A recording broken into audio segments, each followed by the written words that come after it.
Hi எல்லோரும் எப்படி இருக்கீங்க? எல்லோரும் ரொம்ப நல்லா இருப்பீங்கன்னு நினைக்கிறேன். இன்றைக்கி வந்து vlog மார்னிங்லேருந்து ஸ்டார்ட் பண்ணுறேன். பிரேக்ஃபாஸ்ட்டுக்கு பார்த்திங்கன்னா இன்றைக்கி அவல் உப்புமா தான். ஏற்கனவே மட்பாட் வாங்கியிருந்தது காட்டினேன் இல்லையா, அது 2 நாள் வாளியில் தண்ணி ஊற்றி ஃபுல்லாக முக்கி வச்சுருந்தேன். இன்றைக்கி எடுத்து அரிசி களைஞ்ச தண்ணி வச்சு கொதிக்கிறதுக்காக வச்சுருக்கேன். நல்ல லோ ஃப்ளேமில் வச்சுருக்கேன். அதனால் கொதித்ததுக்கப்புறமா எடுத்து அலசிட்டு நம்ம யூஸ் பண்ணிக்கலாம் அப்படின்னு இன்றைக்கி வந்து அதில் தான் சமையலும் செய்யலான்னு இருக்கேன். ஸோ அவல் உப்புமாக்கு பார்த்திங்கன்னா உருளைக்கிழங்கு, வெங்காயம், பச்சை மிளகா, கொஞ்சமாக பட்டாணி எல்லாம் சேர்த்து செய்ய போகிறேன். அவலை வந்து காயெல்லாம் கட் பண்ணுறதுக்கு முன்னாடியே ஒரு கப்பு தண்ணியில் நல்லா அலசிட்டு தண்ணி வடித்து எடுத்து வச்சுருக்கேன். ஸோ இப்போது அவல் உப்புமா செய்ய ஸ்டார்ட் பண்ணலாம். இதுக்கு ஒரு டேபிள் ஸ்பூன் அளவுக்கு எண்ணெய் சேர்த்துக்கிறேன்.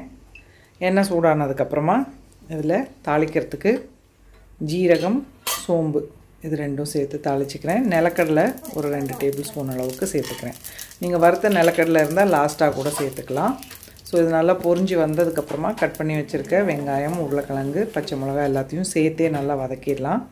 உருளைக்கிழங்கு வந்து நல்லா வெந்து வரணும் நமக்கு, அதனால் கொஞ்சம் லோ ஃப்ளேமில் வச்சுட்டு நல்லா வதக்கிடலாம். ஏற்கனவே ஒரு சீசன் எப்படி பண்ணுறது மண்பானை அப்படிங்கிற வீடியோ நான் போட்டிருக்கேன்.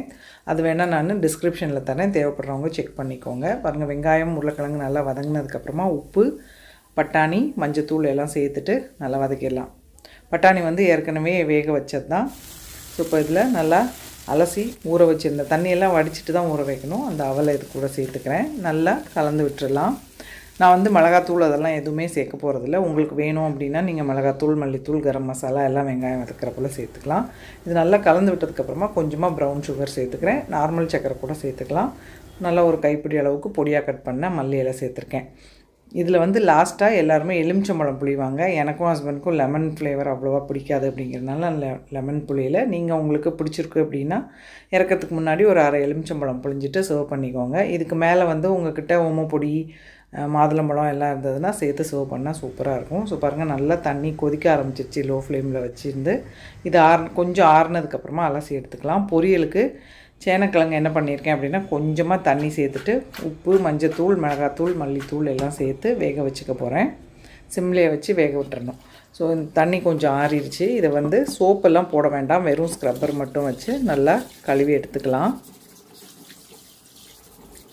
நீங்களாம் மண்பானை எப்படி சீசனிங் பண்ணுவீங்க அப்படின்னும் கமெண்ட்டில் சொல்லுங்கள். அடுத்த தடவை எப்படியாவது வாங்கினா அந்த மாதிரி ட்ரை பண்ணுறேன். ஸோ இதை என்ன பண்ணோம் அப்படின்னா நல்லா கழுவிட்டு வெயிலில் கொண்டு போய் வச்சிட போகிறேன். நல்லா அது காஞ்சதுக்கப்புறமா எண்ணெய் தடவிட்டு யூஸ் பண்ண ஆரம்பிக்கலாம். ஸோ இன்றைக்கி வந்து ஒரு பாத்திரத்தை இன்றைக்கி இனாக்ரேட் பண்ணிடலாம் அப்படின்ட்டுருக்கேன். எங்களுக்கு சின்ன பால்கனியில் காலையில் நேரத்தில் நல்லா வெயில் வரும். அதனால் அது நல்லா கழுவிட்டு அங்கே கொண்டு போய் வச்சுருக்கேன். டக்குன்னு 10 நிமிஷத்தில் நல்லா காஞ்சிரும். நல்லா சுள்ளுன்னு வெயில் அடிக்கும் காலையில் நேரத்துலலாம் பார்த்திங்கன்னா. ஸோ சேனக்கிழங்கு வந்து ஒரு அரை வேக்காடு வெந்தால் போதும். நான் ஏற்கனவே மசாலா போட்டு வச்சுருந்தேன் பார்த்திங்களா. ஹாஃப் குக் ஆனதுக்கப்புறமா ஆஃப் பண்ணி இறக்கிட்டேன். இப்போ பேன் சூடு பண்ணிவிட்டு அதில் கடுகு, உளுத்தம்பருப்பு, கொஞ்சமாக சோம்பு சேர்த்து தாளிச்சிக்கிறேன். நல்லாயிருக்கும். இது கொஞ்சம் டைம் எடுக்கும். சிம்மிலேயே வச்சு ரோஸ்ட் பண்ணோம் அப்படின்னா நல்லா சாப்ஸ் மாதிரி இருக்கும். இன்றைக்கி தேங்காய் சேர்க்காம தான் செய்ய போகிறேன். இப்போ பாருங்கள், தண்ணி கொஞ்சோண்டு பாக்கி இருந்தது, அது கூடயே தான் சேர்த்துக்கிறேன். வேக வைக்கிறதுக்குமே கூட தண்ணிலாம் நிறைய சேர்க்கல. நான் கொஞ்சமாக தான் தண்ணி சேர்த்துருந்தேன். அரை வேக்காடு தானே வேகணும், அதனால் தண்ணி வடிக்கலாம் வேண்டாம். கொஞ்சமாக கருவேப்பிலை சேர்த்துக்கிறேன். கூடவே 2-3 பல் வெள்ளைப்பூடும் நல்லா கல்லில் வச்சு இடித்து இது கூட சேர்த்துக்க போகிறேன். நல்லா வாசனையாக இருக்கும். தாளிக்கிறப்ப நீங்கள் பூண்டு சேர்த்தாலும் ஓகே, இல்லைன்னா கொஞ்சம் வதங்கினதுக்கப்புறம் இடித்து சேர்த்திங்கனாலும் நல்லா வாசனையாக இருக்கும். பாருங்கள், ஒரு 2-3 பல் வெள்ளைப்பூடை நல்லா இடிச்சிட்டு சேர்த்துருக்கேன். நல்லா லோ ஃப்ளேம்லேயே வச்சுட்டு கொஞ்சம் மொறுன்னு ஆற அளவுக்கு ஃப்ரை பண்ணி எடுத்துக்கணும். நடுவில் போய் நான் டிவி பார்த்துட்ருந்தேன். நடுவில் வந்து தான் கிளறி கொடுத்துட்ருந்தேன். பாருங்கள், நல்லா சூப்பராக ரெடி ஆகிடுச்சு. அவ்வளோதான், மூடி வச்சிடலாம். கைப்புள்ள வேறு போட்டு விட்டுருக்கேன். பாக்கி வேலையும் இருக்குது. அதெல்லாம் முடிச்சுட்டு குளிச்சுட்டு தான் பாக்கி வேலை பண்ணணும். இவனுங்க 2 பேரும் பாருங்கள் நல்லா சாப்பிட்டுட்டு படுத்து உருண்டுட்டுருக்காங்க. கதவு திறந்து வச்சுருப்பேன். போய் நடுவில் யாரும் சத்தம் கேட்டதுன்னா போய் வேடிக்கையெல்லாம் பார்த்துட்டு வருவாங்க. அப்படி தான் அவங்களுக்கு டைம் பாஸ் ஆகும். ஸோ போய் குளிச்சிட்டெல்லாம் வந்தாச்சு. இப்போது பாக்கி காயெல்லாம் கட் பண்ணிக்கலாம். நான் வெள்ளைப்பூடு அப்படியே முழுசாக மைக்ரோவேவில் வச்சு ஒரு 30 செகண்ட்ஸ் வச்சு எடுத்தேன். அதே மாதிரி சின்ன வெங்காயத்துமே வச்சு எடுத்தோம் அப்படின்னா உரிக்கிறதுக்கும் ஈஸியாக இருக்கும். பூண்டு லைட்டாக கொஞ்சம் வெந்துடும். அதுலேயே ஒரு 10-12 வெண்டைக்காய் அதையுமே கூட கட் பண்ணி எடுத்திருக்கேன். புளி ஒரு சின்ன எலுமிச்சம்பழம் அளவுக்கு ஊற வச்சு அதையும் ஏதாவது பிழிஞ்சு எடுத்தாச்சு. அதில் இப்போது மசாலா பவுடர்லாம் சேர்த்துக்கலாம். கொஞ்சமாக மஞ்சத்தூள், காரத்துக்கு ஒரு 2 டீஸ்பூன் அளவுக்கு மிளகாத்தூள் சேர்த்துருக்கேன். கொஞ்சம் சாம்பார் தூளும் சேர்த்துக்கிறேன். ஒரு 2-3 டீஸ்பூன் அளவுக்கு சாம்பார் தூள் சேர்த்துக்கலாம். கொஞ்சமாக வெறும் மல்லிப்பொடி இருக்கு இல்லையா, அதையும் சேர்த்துட்டு நல்லா நம்ம இந்த மசாலாலாம் கரைச்சி எடுத்துக்கலாம். புளி வந்து நல்லா திக்காக தான் கரைச்சிருக்கேன், நிறையெல்லாம் தண்ணி சேர்க்கலை நான். ஸோ இதை இப்போது நல்லா கட்டி இல்லாமல் மிக்ஸ் பண்ணி எடுத்துக்கலாம்.